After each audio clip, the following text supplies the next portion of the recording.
भारत की संरचना और भौगोलिक स्थिति, structure and physiography of India. भू आकृति विज्ञान। भू आकृति विज्ञान को प्रायः भूविज्ञान की एक शाखा माना जाता है, जिसके अंतर्गत धरातल पर पाई जाने वाली स्थलाकृतियों तथा उनकी उत्पत्ति में सहायक प्रक्रमों, बलों तथा उनके विकास का अध्ययन किया जाता है। भूवैज्ञानिकों द्वारा पृथ्वी के इतिहास के विभिन्न चरणों या कल्पों को भिन्न भिन्न नाम प्रदान किए गए हैं। प्रायः कल्पों के नाम उन स्थानों के नाम पर रखे गए हैं जहां से कल्प विशेष के शैल प्राप्त हुए हैं। महाकल्प समय का प्राथमिक अंतराल है और कल्प द्वितीय अंतराल। महाकल्प काल में बने शैलों को शैल संघ और कल्प काल में बने शैलों को शैल समूह कहते हैं। मानक भूवैज्ञानिक महाकल्प निम्नलिखित हैं। 1. प्राक कैम्ब्रियन 57 करोड़ वर्ष से प्राचीन। 2. पुराजीव 24.5 से 57 करोड़ वर्ष प्राचीन। 3. मध्यजीव 6.6 से 24.5 करोड़ वर्ष प्राचीन। 4. नूतन जीव 6.6 करोड़ वर्ष पूर्व से लेकर अर्वाचीन काल तक। देश की मिट्टी एवं खनिज संसाधनों पर शैलों की संरचना का प्रत्यक्ष प्रभाव पड़ता है। हिमालय से उद्गमित नदियों ने तलछट चट्टानों को काटने के बाद ही गंगा के उपजाऊ मैदान का निर्माण किया, जो कि कृषि हेतु उर्वर होती है। इसके विपरीत प्राचीन चट्टानों की भूमि से निर्मित मिट्टी में उर्वरता कम होती है, किंतु खनिज पदार्थ प्रचुर मात्रा में पाए जाते हैं। उदाहरण अत प्राचीन आर्कियन चट्टानें लोहे एवं सोने के भंडार हेतु सर्वोत्तम हैं। इसी तरह कार्बोनिफेरस युग की चट्टानों में कोयले की मात्रा बहुतायत में पाई जाती है। इसी तरह सागरों के निक्षेप द्वारा निर्मित चट्टानों में खनिज तेल के भंडार प्राप्त होने की संभावना होती है।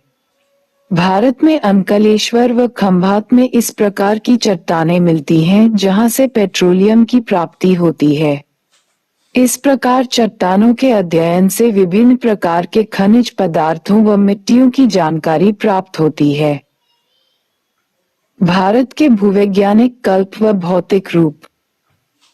जीएसआई के सर्ती हालैंड ने भारत के भूवैज्ञानिक कल्प को 4 चरणों में विभाजित किया है। 1. आद्य महाकल्प पूर्व प्राक कैम्ब्रियन। 2. पुराण महाकल्प अपर प्राक कैम्ब्रियन। 3. द्रविड़ महाकल्प। 4. आर्य महाकल्प। उल्लेखनीय है कि भारतीय उपमहाद्वीप का वर्तमान स्वरूप विशाल शैल समूहों के संगठन का ही परिणाम है, जिसके अंतर्गत भारत को स्थूल रूप से मुख्यतः 3 भूवैज्ञानिक इकाइयों में वर्गीकृत किया गया है। प्रायद्वीपीय 18 प्राचीनतम शैलों से निर्मित। 1. 2. हिमालयी पर्वत क्षेत्र नवीन अवसादी शैलों से निर्मित। 3. सिंधु गंगा के मैदान नवीन जलोढ़ के निक्षेपों से निर्मित। चट्टानें एवं उनका वर्गीकरण। भूमि की सतह पर ठोस पिंड के रूप में दिखाई देने वाले किसी भी प्राकृतिक निक्षेपों को चट्टान कहा जाता है। इनका निर्माण 2 प्रकार से होता है। पृथ्वी की आंतरिक शक्तियों के कारण तथा आदि चट्टानों के रूपांतरण या विखंडन से पुनः बन जाने के कारण। विद्वानों द्वारा भारतीय चट्टानों को प्रमुखतः 4 वर्गों में विभाजित किया गया है। आर्कियन समूह की चट्टानें। आर्कियन क्रम की चट्टानें इस प्रकार को चट्टानें अन्य चट्टानों के लिए आधार का निर्माण करती हैं। इन चट्टानों का निर्माण पृथ्वी के ठंडा होने पर हुआ, जैसे gneiss, granite, schist, marble, quartz, dolomite, phyllite आदि इन चट्टानों के प्रकार हैं। ये भारत में पाया जाने वाला प्राचीनतम चट्टान समूह है, जो प्रायद्वीप के 2/3 भाग को घेरता है, अरावली व धारवाड़। जब से पृथ्वी पर मानव का अस्तित्व है, तब से आर्कियन क्रम की चट्टानें भी पाई जाती रही है। इन चट्टानों का इतना अधिक रूपांतरण हो चुका है कि इसके मूल रूप को पहचानना संभव नहीं है। ये लगभग 1,87,500 वर्ग किमी क्षेत्र में फैले हुए हैं। इनका विस्तार मुख्य रूप से कर्नाटक, आंध्र प्रदेश, तमिलनाडु, ओडिशा, झारखंड तथा राजस्थान के दक्षिणी पूर्वी भाग पर है। हिमालय की मध्यवर्ती श्रेणियां भी इसी से निर्मित हैं। आर्कियन क्रम की चट्टानों में जीवाश्मों का सर्वथा अभाव होता है तथा ये रवेदार होती है। इन चट्टानों में लोहा, तांबा, मैंगनीज, अभ्रक, डोलोमाइट, शीशा, जस्ता, चांदी व सोना जैसे खनिज पाए जाते हैं। आंतरिक शक्तियों का काफी प्रभाव इन चट्टानों पर देखने को मिलता है। प्रायद्वीपीय भाग में आद्यकल्प चट्टानों के 3 पूर्ण परिभाषित प्रकार मिलते हैं। 1. बंगाल नाइस, महीनी रूप से पत्रित नाइस, पूर्वी घाट, ओडिशा, झारखंड के मानभूम व हजारीबाग जिलों में, आंध्र के नेल्लौर, तमिलनाडु के सलेम, सोन घाटी, मेघालय पठार व किमिर पहाड़ियों में विस्तृत। 2. बुंदेलखंड नाइस, ग्रेनाइट निर्मित मौलिक नाइस, उत्तर प्रदेश के बुंदेलखंड, मध्य प्रदेश के बघेलखंड, महाराष्ट्र, राजस्थान, आंध्र प्रदेश व तमिलनाडु में विस्तृत। 3. नीलगिरी नाइस, नीले भूरे रंग का मध्यम व सघन दानों से निर्मित नाइस, तमिलनाडु के दक्षिणी अर्काट, पालनी, शेवराय व नीलगिरी पहाड़ियों में, आंध्र के नेल्लौर, ओडिशा के बालासोर, कर्नाटक, केरल, मालाबार, झारखंड, छत्तीसगढ़ तथा अरावली में विस्तृत। धारवाड़ क्रम की चट्टानें कर्नाटक के धारवाड़ जनपद के नाम पर इस वर्ग की चट्टानों को धारवाड़ चट्टानें कहा जाता है। इस समूह की चट्टानों का निर्माण आर्कियन क्रम की चट्टानों के रूपांतरण से हुआ। आज ये कायांतरित रूप में मिलती है, जिसमें जीवाश्म का अभाव होता है तथा ये चट्टानें कर्नाटक, मध्य प्रदेश, झारखंड, मेघालय और राजस्थान में फैली हैं। ये मध्य और उत्तरी हिमालय में भी पाई जाती है। शिस्ट, स्लेट, क्वार्टजाइट और कांग्लोमेरेट इसी वर्ग की चट्टानें हैं। इस शैल समूह में सोना, मैंगनीज अयस्क, लौह अयस्क, क्रोमियम, तांबा, यूरेनियम, थोरियम एवं अभ्रक जैसे खनिज पाए जाते हैं। धारवाड़ क्रम की चट्टानें मध्यवर्ती एवं पूर्व दक्कन प्रदेश में विभिन्न श्रेणियों के नाम से विस्तृत हैं, यथा बालाघाट और छिंदवाड़ा में चिल्पी श्रेणी, नागपुर व जबलपुर में सागर श्रेणी, हजारीबाग व रीवा में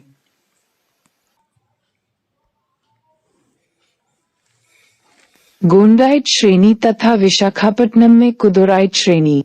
इसी तरह गुजरात एवं दिल्ली में क्रमशः चंपानेर श्रेणी तथा अरावली के क्षेत्र ऊपरी अरावली श्रेणियों के नाम से जानी जाती है।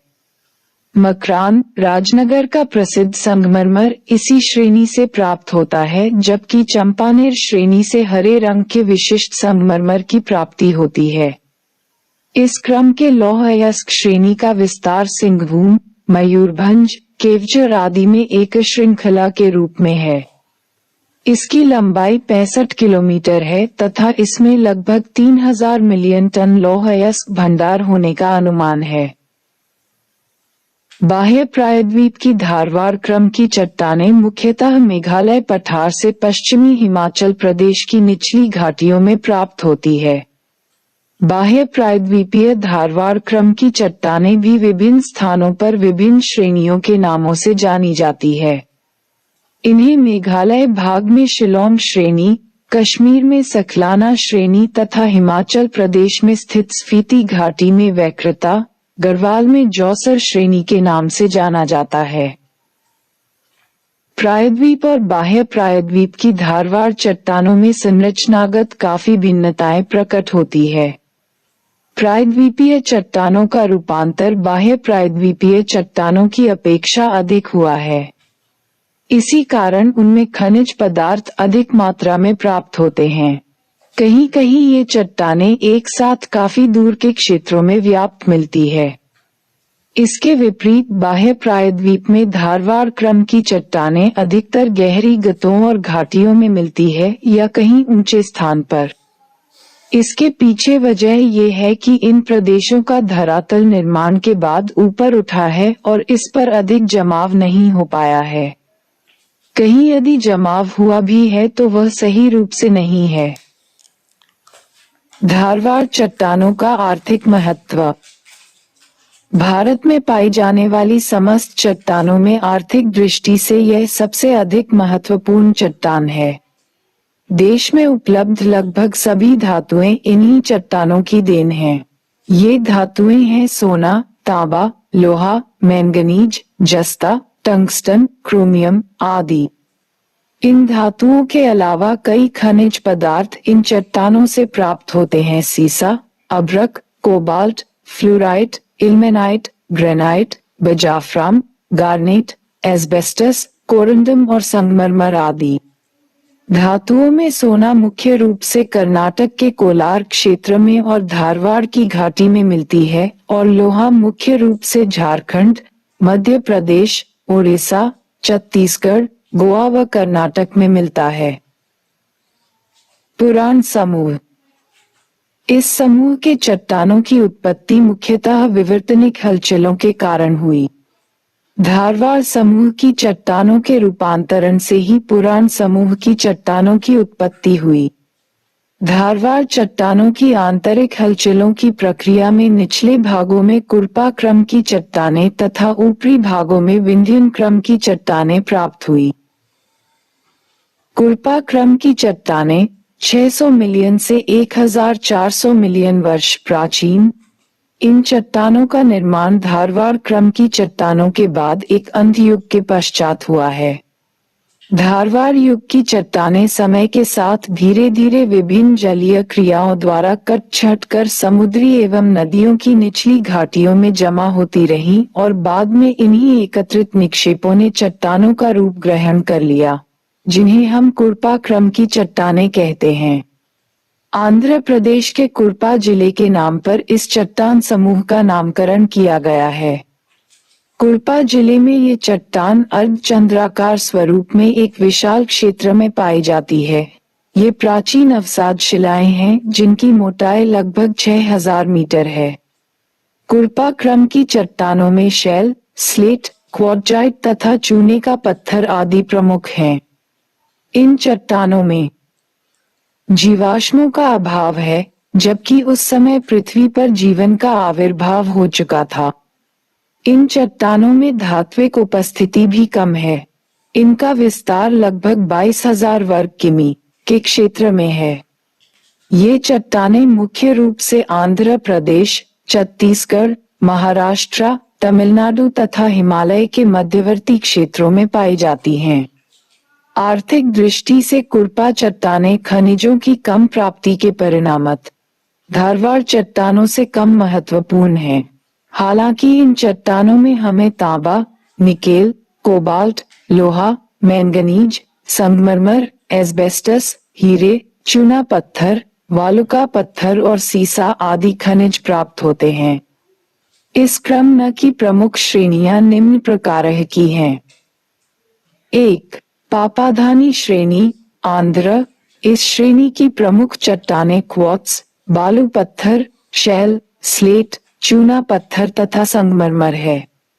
इस श्रेणी में मैग्मा का डाइक व सिल रूपों में उद्भेदन हुआ है। रीमालो श्रेणी, दिल्ली से राजस्थान।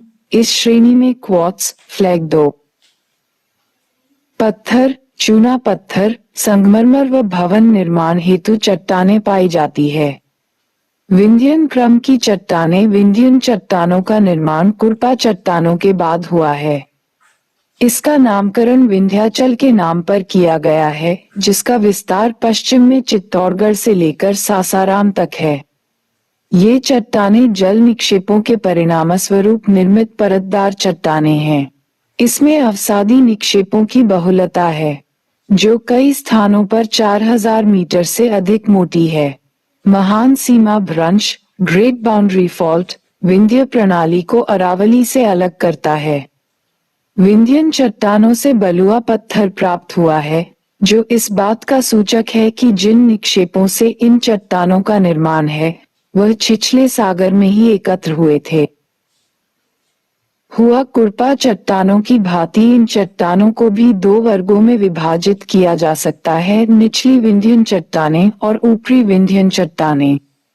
निचली विंध्यन चट्टानें चूनेदार, मृण्मय और सागरीय है, जबकि ऊपरी विंध्यन चट्टानें नदीय और ज्वालामुखी है। ये चट्टानें अधिकतम प्रायद्वीपीय भारत में पाई जाती है। निचली विंध्यन चट्टानें मुख्य रूप से 5 प्रायद्वीपीय क्षेत्रों में पाई जाती है, जहां इन्हें भिन्न भिन्न नामों से पुकारा जाता है। सोन नदी की घाटी में सेमरी श्रेणी, आंध्र प्रदेश के दक्षिण पश्चिमी में कर्नूल श्रेणी, भीमा नदी की घाटी में भीमा श्रेणी, राजस्थान के जोधपुर तथा चित्तौड़गढ़ में पलनी श्रेणी तथा ऊपरी गोदावरी घाटी तथा नर्मदा घाटी के उत्तर में मालवा व बुंदेलखंड में इन चट्टानों की विभिन्न श्रेणियां मिलती हैं। इन चट्टानों से सेलखड़ी, चूना पत्थर तथा क्वार्ट्जाइट आदि प्राप्त होता है। ऊपरी विंध्यन चट्टानें नदियों की घाटी में होने वाली निक्षेप से बनी हैं। इन चट्टानों को केमूर, रीवा और भांडर श्रेणी में उपविभाजित किया जाता है।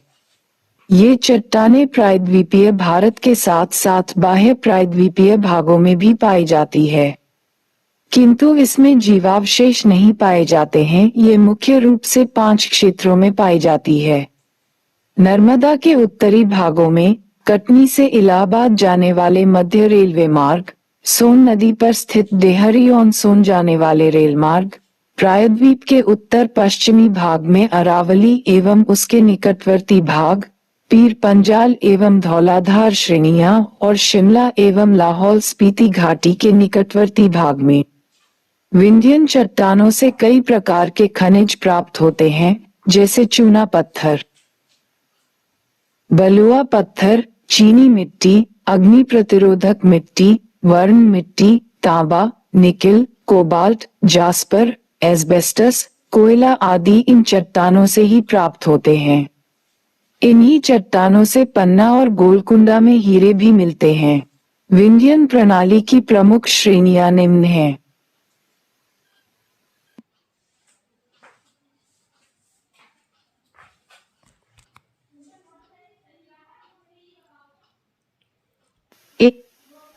एक भांडर श्रेणी, विस्तार विंध्यन क्रम की पश्चिमी भाग, इसमें बालू, पत्थर, शैल, चूना पत्थर, अच्छे किस्म की भवन निर्माण चट्टानें, हीरे व बहुमूल्य रत्न प्राप्त होते हैं।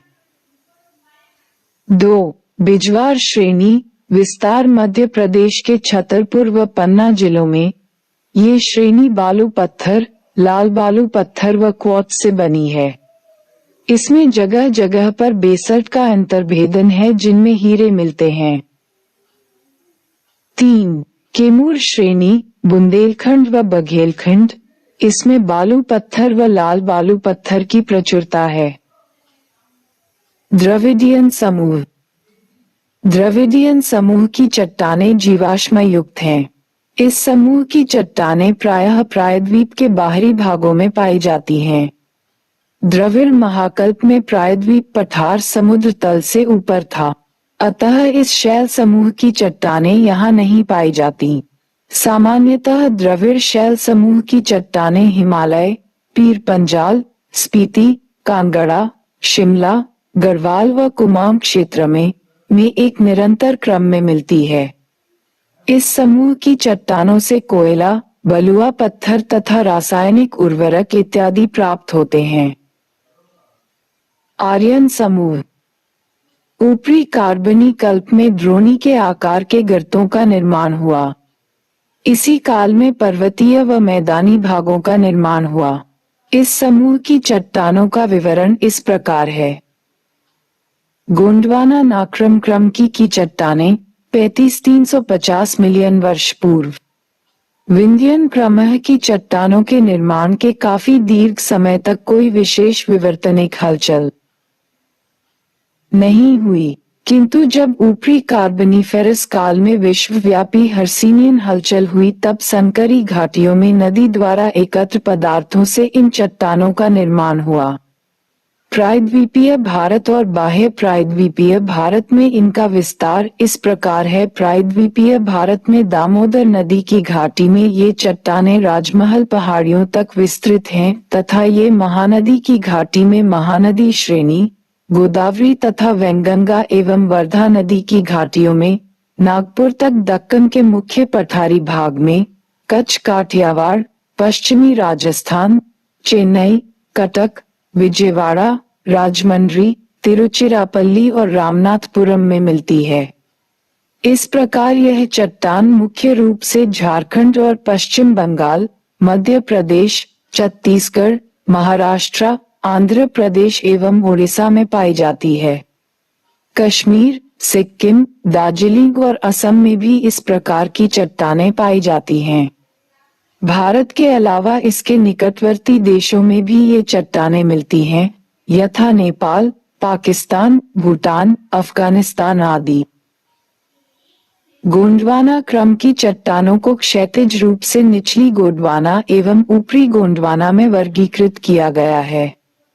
निचली गोंडवाना क्रम में तालचेर उपक्रम, दामोदा उपक्रम तथा पंचेत उपक्रम उल्लेखनीय है, जिनका क्रमशः विस्तार ओडिशा के देकानल जनपद, पम, बंगाल के दामोदा क्षेत्र एवं झारखंड की पंचेत पहाड़ी क्षेत्र में है। दामोदा क्षेत्र में देश का प्राचीनतम कोयला खनन केंद्र रानीगंज अवस्थित है। गोंडवाना चट्टानों का आर्थिक महत्व। आर्थिक महत्व की दृष्टि से ये चट्टानें काफी उपयोगी हैं। गोंडवाना चट्टान से प्राप्त बलुआ पत्थर इमारतों के निर्माण के काम आता है। इसके अलावा चीका मिट्टी, लिग्नाइट कोयला, सीमेंट और रासायनिक उर्वरक आदि कई बहुमूल्य खनिज पदार्थ इन चट्टानों से प्राप्त होते हैं। दक्कन ट्रैप 100 मिलियन वर्ष पूर्व मीसोइक युग के अंतिम काल में प्रायद्वीपीय भारत में ज्वालामुखी विस्फोट हुआ था, जिसके उद्गार से लावा उत्पन्न हुआ तथा इसने दक्कन के पठार की आकृति को जन्म दिया। ये प्रायद्वीप भारत में 5 लाख वर्ग किमी क्षेत्र तक फैला हुआ है। दक्कन ट्रैप्स की चट्टानें काफी सख्त हैं, किंतु दीर्घकाल से इनका कटाव होता रहा है तथा इस अपर्दित चूर्ण से काली मिट्टी का निर्माण हुआ। इस मिट्टी को रेगुर अथवा कपासी मिट्टी भी कहते हैं। इसी ट्रैप से लेटेराइट मिट्टी का निर्माण हुआ है, जिसे बनाने में मानसूनी जलवायु का योगदान है। इसमें लोहा, मैंगनीज और एल्यूमिना आदि के अंश मिलते हैं। खनिजीय विशेषताओं के साथ साथ दक्कन ट्रैप में रासायनिक विशेषताओं में भी एकरूपता पाई जाती है। इनमें सिलिका की मात्रा 50% होती है तथा लोहा, कैल्शियम और मैग्नीशियम भी काफी मात्रा में मिले होते हैं। दक्कन ट्रैप का विस्तार भारत के विभिन्न क्षेत्रों में है, परंतु मुख्य रूप से यह महाराष्ट्र के अधिकांश भागों को घेरती है। इसके अतिरिक्त ये गुजरात, मध्य भारत, बिहार तथा तमिलनाडु के कुछ भागों में भी फैली हुई है। इसकी अधिकतम मोटाई लगभग 3000 मीटर मुंबई तट के सहारे मिलती है, जहां से पूरब व दक्षिण दिशाओं में यह मोटाई घटती जाती है। दक्कन ट्रैप की चट्टानें उत्तम किस्म के पत्थर प्रदान करती है, जिसे भवन व सड़क निर्माण के कार्य में प्रयुक्त किया जाता है। महाराष्ट्र के समीप कुछ हल्के रंग की ट्रेचरिक चट्टानें मिलती है, जिनमें पायराइट और केल्सारॉइड का कुछ अंश प्राप्त होता है। खंभात और रत्नगिरी से माणिक, अगेट आदि रत्न प्राप्त होते हैं। मध्य प्रदेश, महाराष्ट्र और बिहार में बॉक्साइट के जमाव भी मिलते हैं, जिसका उपयोग एल्यूमिनियम अयस्क के रूप में और पेट्रोल शोधन के लिए किया जाता है। टर्शियरी समूह। इस समूह की चट्टानों का निर्माण काल इयोसीन युग से लेकर प्लायोसीन युग तक माना जाता है। भारत के लिए इस युग का महत्व इसलिए भी अधिक है, क्योंकि इस समय भारत ने अपने वर्तमान रूप को धारण किया था। इसके अलावा टिशियरी महाकल्प ने भारत को 2 भौतिक प्रदेश भी प्रदान किए, प्रायद्वीपीय पठार तथा हिमालय पर्वत। इस महाकल्प ने भारत की चट्टानों और वनस्पतियों में भी काफी परिवर्तन किए। टिशियरी चट्टानें मुख्य रूप से भारत के बाह्य प्रायद्वीपीय भाग में पाई जाती हैं। भारत के अतिरिक्त ये पाकिस्तान में बलूचिस्तान के मकरान तट से लेकर सुलेमान किर्त श्रेणी तक, हिमालय पर्वत श्रेणी से होती हुई बर्मा के अराकान योमा पर्वत श्रेणी तक फैली है। प्रायद्वीपीय भारत में इनका विस्तार केवल तटीय क्षेत्रों में ही है। टिशियरी कल्प की चट्टानों को क्रमशः 3 भागों में बांटा जा सकता है: इयोसीन क्रम की चट्टानें, ओलिगोसीन एवं निम्नवर्ती मायोसीन क्रम की चट्टानें तथा मायोप्लायोसीन क्रम की चट्टानें। टिशियरी कल्प की इन सभी चट्टानों से विभिन्न प्रकार के खनिज पदार्थ मिलते हैं। बलुआ पत्थर, चीका, लाल व पीला गेरू आदि इन चट्टानों से प्राप्त होते हैं। इयोसीन क्रम की चट्टानों के मध्यवर्ती भागों में पेट्रोलियम भंडार भी पाए जाते हैं। क्वाटरनरी समूह: इस समूह की चट्टानों को 2 भागों में वर्गीकृत किया गया है: प्लीस्टोसीन क्रम की चट्टानें तथा वर्तमान क्रम की चट्टानें। प्लीस्टोसीन क्रम की चट्टानें इस काल में पृथ्वी के कुछ हिस्सों में हिमनदों का विस्तार हुआ था, जिससे तापमान में स्वाभाविक गिरावट आई व इसका पशु जीवन व वनस्पति पर प्रभाव पड़ा। इस दौरान हिमालय पर हिमानियों का विस्तार काफी निचले स्तर तक हो गया था। इन हिमानियों से कुछ क्षेत्रों में जल प्रवाहित होने से झीलों का निर्माण हुआ। कश्मीर घाटी का निर्माण प्लीस्टोसीन काल में हुआ था। कश्मीर घाटी में करेवा नामक एक विशाल सरोवर था। करेवा चट्टानों का फैलाव लगभग 7500 वर्ग किमी तक है। ये चट्टानें मुख्यतया अनुप्रस्थ दशा में फैलती हैं। ऊपरी परतें निचली परतों की अपेक्षा अधिक मोटी है। इन चट्टानों में लिग्नाइट कोयले के भंडार मिलते हैं। ये चट्टानें कश्मीर घाटी के दक्षिणी किनारे पर पीर पंजाल पर्वतों के रूप में मुड़ गई हैं। इन साक्ष्यों से यह स्पष्ट होता है कि इन पर्वतों का निर्माण कश्मीर घाटी के अवसाद जमा होने के बाद ही हुआ है। इन अवसादों के विषय में यह माना जाता है कि एक बड़ी झील में इनका जमाव हुआ। ये झील उत्तर में हिमालय श्रेणी और दक्षिण में फैली किसी श्रेणी के बीच स्थित थी, जो श्रेणी बाद में पीर पंजाल पर्वत श्रेणी बनी। ओडिशा तट पर चिल्का झील का निर्माण महानदी द्वारा बहाकर लाए गए अवसादों के निक्षेप से ही हुआ है। गुजरात स्थित कच्छ का रण एक ऐसा प्रदेश है जो प्लीस्टोसीन काल में समुद्र का भाग था, परंतु अब ये प्लीस्टोसीन तथा आधुनिक काल के अवसादों से भर चुका है। पश्चिमी राजस्थान स्थित थार मरुस्थल से भी प्लीस्टोसीन काल के जमाव के प्रमाण मिलते हैं। करेवा चट्टानें नदीय और सरोवरीय प्रकार की चट्टानें हैं। निचले करेवा चट्टानों से चीड़, ओक, बीच, हाली, दालचीनी आदि के अवशेष पाए जाते हैं, जिनसे ये स्पष्ट होता है कि उस समय की जलवायु शीतोष्ण थी।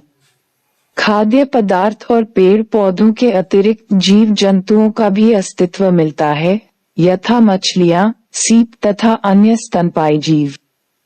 पामपोर और पुलवामा की करेवा जाफरान, बादाम व अखरोट की खेती के लिए प्रसिद्ध है। प्रायद्वीप के तटीय भागों में बालू मिलता है, जिसमें उत्तरार्ध प्लीस्टोसीन और आधुनिक काल के मोलस्क सीप पाए जाते हैं। ऐसे जमाव मुख्य रूप से ओडिशा, तमिलनाडु और गुजरात में ही मिलते हैं।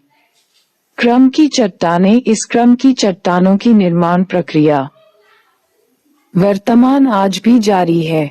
वर्तमान में तटीय बालू का स्तूप, नदियों के मुहानों का निर्माण आदि कई प्रक्रियाएं कार्यशील हैं। ताप्ती, नर्मदा, गोदावरी, कृष्णा, कावेरी, महानदी और पेरियार नदियों ने अपने अपने मुहानों पर कांप का विशाल निक्षेप एकत्रित कर लिया है और बंगाल की खाड़ी के तटीय भागों पर बालू का स्तूप का जमाव हो गया है। ऐसी और कई प्रक्रियाएं जारी हैं। सारांशतः कहा जा सकता है कि भारत का प्रायद्वीप भाग प्राचीन काल से लेकर आधुनिक काल तक की विभिन्न चट्टानों से भरा पड़ा है। यहाँ पर कई ऐसी चट्टानें भी मौजूद हैं जो अपना मूल रूप बदल चुकी हैं, अर्थात वह इतनी प्राचीन हो गई हैं कि उनका वास्तविक रूप ही परिवर्तित हो गया है। चट्टानों का संरचनात्मक वर्गीकरण। संरचना के आधार पर चट्टानों को 3 वर्गों में बांटा जा सकता है: आग्नेय चट्टान, अवसादी चट्टान एवं रूपांतरित चट्टान। आग्नेय चट्टानें इन्हें प्राथमिक चट्टान भी कहते हैं क्योंकि अन्य प्रकार की चट्टानों का निर्माण इन्हीं से हुआ है। सभी चट्टानों का मूल पदार्थ एक समय गर्म व चिपचिपी अवस्था में था, जिसे मैग्मा कहते हैं। ये भूगर्भीय भाप 60 से 100 किलोमीटर की गहराई से दरारों से होता हुआ प्रायः धरातल की ओर बढ़ता है। ये या तो अंदर ही अंदर या धरातल के ऊपर पहुंचकर ठोस बनता है। जब मैग्मा कठोर रूप धारण करता है तो उसे आग्नेय चट्टान कहते हैं। आग्नेय चट्टानें कठोर, रवेदार, परतहीन तथा जीवाश्म रहित होती हैं। पानी का प्रवेश कम होने से इनमें रासायनिक अपक्षय की क्रिया बहुत ही कम होती है। इन चट्टानों में संधियां पाई जाती हैं। इनका वितरण ज्वालामुखी क्षेत्रों में अधिक होता है। अवसादी चट्टानें अपर्दन के कारण जब चट्टानें टूटकर टुकड़ों में बिखर जाती हैं और फिर छोटे कणों में बदल जाती हैं, तो अवसादी चट्टानों का निर्माण होता है। बालू, मिट्टी, बजरी तथा रोड़ी अवसाद के ही रूप हैं। पौधों और जानवरों के अवशेषों से उत्पन्न जैव पदार्थ भी अवसादी चट्टानों का निर्माण करते हैं। भूपृष्ठ के 75% भाग विस्तृत अवसादी चट्टानें परतदार, संधियुक्त तथा जीवावशेषों से परिपूर्ण होती है। ये संगठित, असंगठित या ढीली किसी भी प्रकार की हो सकती है। इनमें अपर्दन का प्रभाव शीघ्र होता है। रूपांतरित चट्टानें जब अधिक दाब व ताप से चट्टानों के मूल लक्षण में आंशिक अथवा पूर्ण परिवर्तन होता है तो उन्हें रूपांतरित चट्टानें कहते हैं। इस प्रकार की चट्टानों का निर्माण भी प्रायः उन्हीं परिस्थितियों में होता है जिनमें आग्नेय चट्टानों का निर्माण होता है।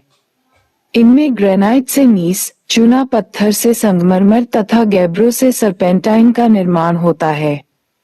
इन चट्टानों में खनिज लगभग समानांतर परतों में व्यवस्थित होते हैं। भूकंप, अर्थक्वेक। पृथ्वी के धरातल के नीचे किसी आकस्मिक हलचल के होने पर भूपटटी में कंपन उत्पन्न होता है। इस प्रक्रिया में चट्टानों के टूटने पर टूटने वाले स्थान के समीप वाले कणों में गति उत्पन्न हो जाती है। एक चट्टानी खंड जब दूसरे खंड की अपेक्षा गतिशील होता है तो दोनों के पारस्परिक घर्षण से उनमें कंपन उत्पन्न होता है तथा इस प्रकार के कुछ कंपन धरातल तक पहुंच जाते हैं, जो भूकंप कहलाते हैं। भारत में भूकंप। भारत वैश्विक भूकंप पेटी के ठीक ऊपर स्थित है, जो पूर्व पश्चिम दिशा में फैली है। ये अल्पाइन हिमालय पेटी कहलाती है। मुख्य भूकंप क्षेत्र मुख्य सीमा भ्रंश के रसात फैला हुआ है, जो पश्चिम में हिंदुकुश पर्वत से पूर्व में सादिया तक जाता है तथा अंडमान निकोबार द्वीप समूह से दक्षिण दिशा में मुड़कर इंडोनेशिया द्वीप समूह तक पहुंचती है। इस क्षेत्र की उच्च स्तरीय भूकंपनीयता का कारण इस पेटी का उस रेखा के साथ साथ चलना है, जहां भारतीय प्लेट पुरातन गोंडवानालैंड यूरेशियन प्लेट से मिलती है।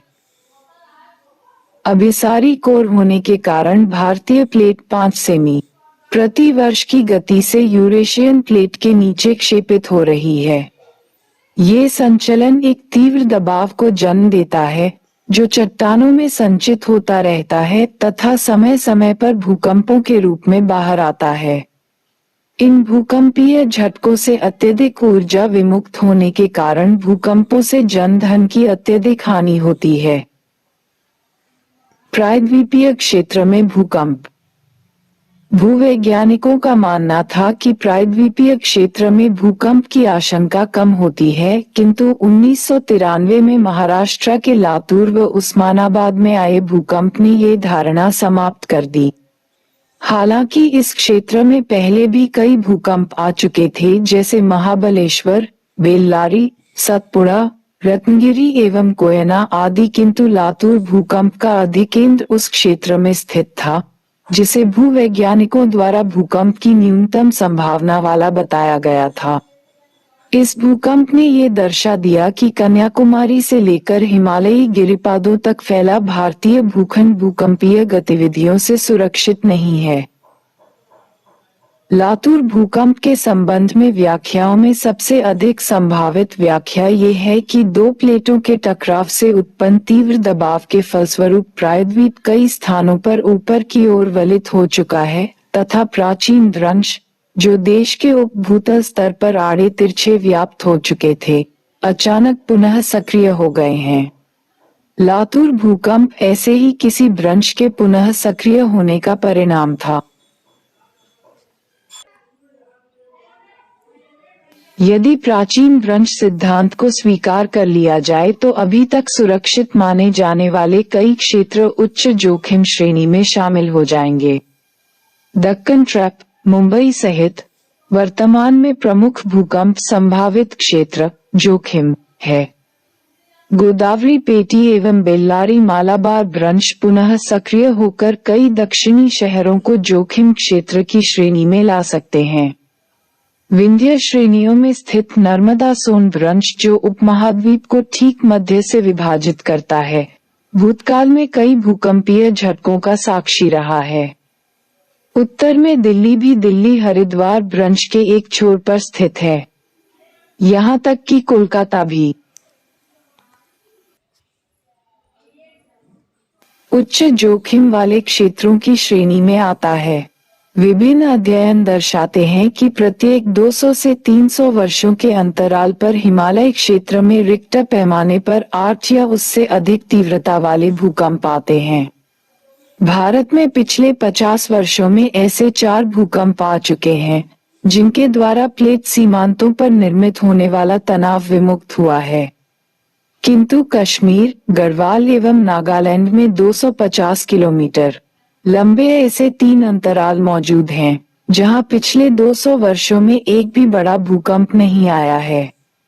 अतः भूवैज्ञानिक का मानना है कि आगामी भविष्य में इन क्षेत्रों में प्रचंड भूकंप आने की संभावना बन सकती है।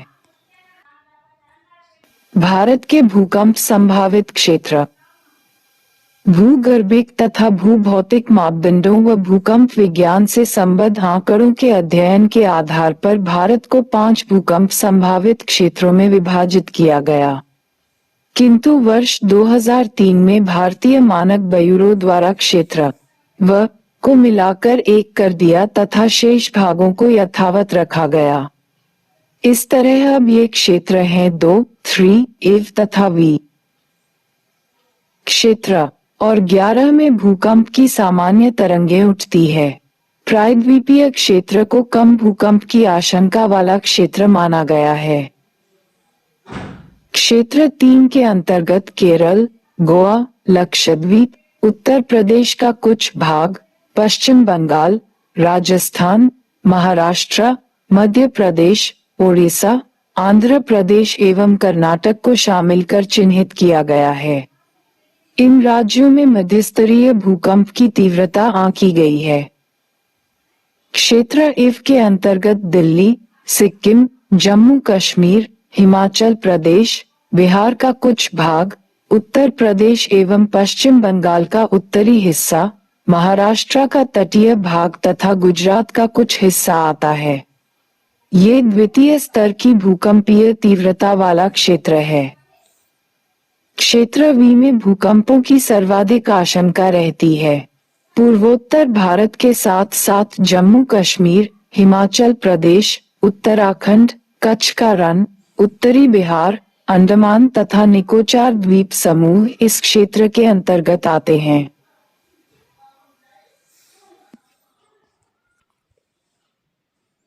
ज्वालामुखी, वोल्केनो।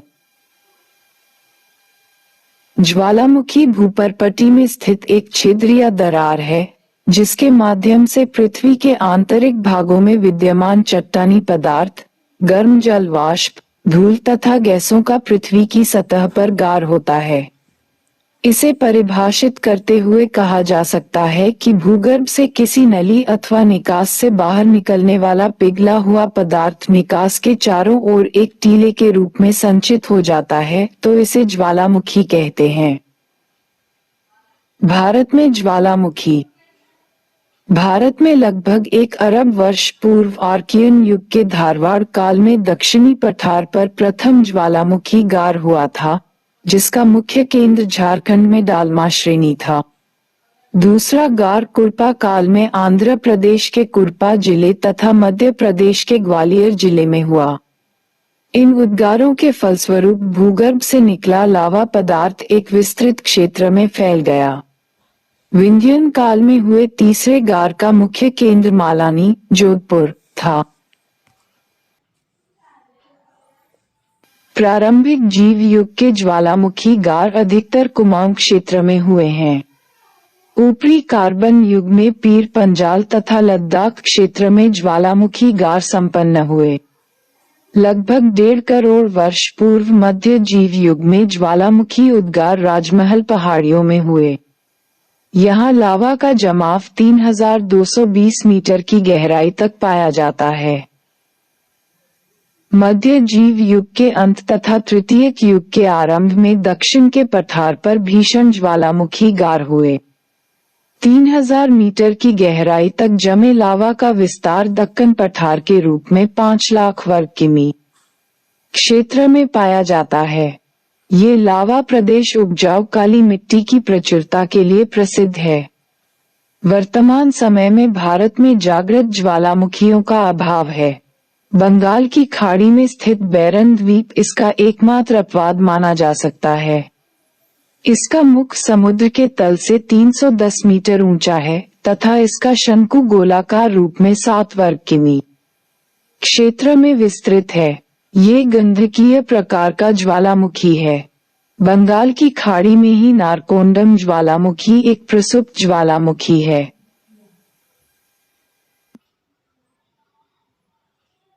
भारत के प्रमुख ज्वालामुखी। बैरन द्वीप, अंडमान द्वीप, नारकोंडम द्वीप, अंडमान द्वीप, बारांतगा, अंडमान द्वीप, दक्कन ट्रैप।